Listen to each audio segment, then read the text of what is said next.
جی مفتی سید ضیاء الدین نقشبندی صاحب، ایک سوال آیا تھا حیدرآباد سے کہ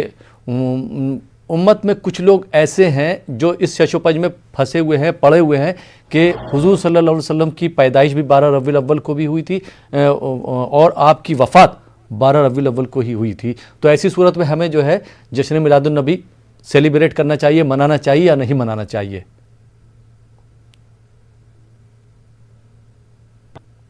بسم اللہ الرحمن الرحیم۔ دیکھیے، جہاں تک حضرت نبی کریم علیہ السلام کی ولادت باسعادت کی مناسبت سے اظہار مسرت و خوشی کرنے کی بات ہے، یہ تو جائز اور اظہار یہ تصور کہ حضور علیہ السلام کا وصال مبارک بھی اس دن ہوا ہے، لہٰذا پھر ہم کیسے اظہار خوشی کریں؟ جی تو اس بات کو پہلے آپ سمجھیں کہ حضور علیہ السلام کے وصال مبارک کے سلسلے میں بھی جی 12 ربیع الاول ہی کی تاریخ کا ذکر نہیں آتا ہے، اس کے علاوہ بھی اور تاریخوں کا ذکر آتا ہے، لیکن مشہور قول اکثر جمہور کا قول یہی ہے کہ 12 ربیع الاول جو شنبے کے دن حضور علیہ السلام کا وصال مبارک ہوا، اور 12 ربیع الاول جو شنبے کے دن حضور پاک علیہ السلام دنیا میں تشریف لائے،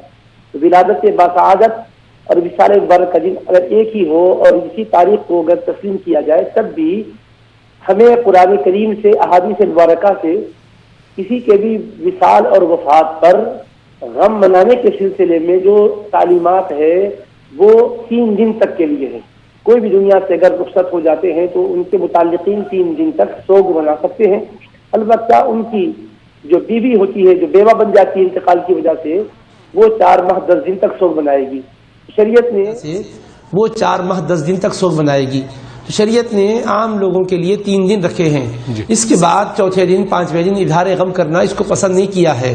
تو اب یہ تو ایک شریعت کا عام قاعدہ ہے۔ رسول کریم علیہ السلام کے وصال مبارک کی تاریخ اگر 12 ربیع الاول ہی کو مانیں اور وصال مبارک کے ساتھ ولادت مبارک کی تاریخ 12 ربیع الاول کو، تو 12 ربیع الاول وصال اور ولادت دونوں کے تاریخ ہونے کے اعتبار سے کیا یہ شریعت کہتی ہے کہ اس دن اظہار غم کرتے بیٹھیں؟ دیکھیے، طبعی غم تو حضور کی جدائی کا امت کو ہوتا ہے اور صحابہ کرام پر بہت بڑا صدمہ لاحق ہوا تھا، لیکن جیسا وقت گزرتا گیا اللہ نے اس غم کو ہلکا کیا اور حضور پاک علیہ السلام کے مشن کو آگے بڑھانے کا جذبہ لوگوں میں پیدا کر دیا۔ غم کا نتیجہ یہ ہوتا ہے کہ انسان کی ہمت پست ہو جاتی ہے، اور خوشی کا نتیجہ یہ ہوتا ہے کہ انسان کی ہمت بلند ہو جاتی ہے۔ تو اب دین کے کام کو اور کاز کو آگے بڑھانا ہے تو غم کرتے ہوئے، روتے ہوئے، پلاتے ہوئے بیٹھے تو کاز اور کام آگے نہیں بڑھتا،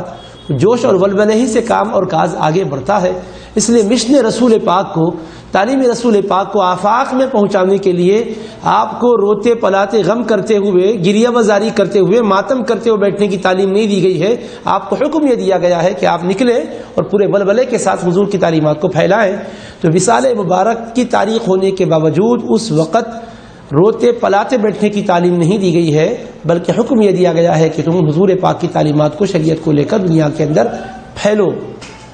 جی بہت بہت شکریہ مفتی سید ضیاء الدین نقشبندی صاحب۔